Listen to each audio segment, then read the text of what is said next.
குழந்தைகளுக்காக ஒரு வாகனம் வாங்கக்கூடிய அமைப்பு, உங்களோட வாழ்க்கை துணைக்கு ஒரு தொழில் அமைக்கக்கூடிய அமைப்பு எல்லாமே உங்களுக்கு இந்த கிரக அமைப்பால் கிடைக்க போகுதுங்க. அடுத்து 11ஆம் இடம் அப்படிங்கிறது லாபஸ்தானம்.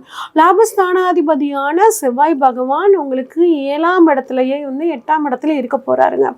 அப்போ மனைவியின் வாழ்க்கை துணை மூலியமாக பணவரவு அப்படிங்கிறது நல்லா இருக்குங்க. பிஸ்னஸ் பார்ட்னர்ஸ் மூலியமாக பணவரவு அப்படிங்கிறது நல்லா இருக்குங்க. அவங்க கிட்ட கொஞ்சம் விட்டு கொடுத்து போயிட்டீங்க அப்படின்னா அவங்க மூலியமாக நிறைய நல்லது உங்களுக்கு வந்து கட்டாயம் நடக்கும். அடுத்து 12ஆம் இடம்ங்க. 12ஆம் இடத்தை சனி பகவான் பார்க்குறாரு. 12ஆம் அதிபதியான குரு பகவான் தனது 6ஆம் இடத்துல இருந்து 12ஆம் இடத்தை தான் சொந்த இடத்த பார்க்குறாரு.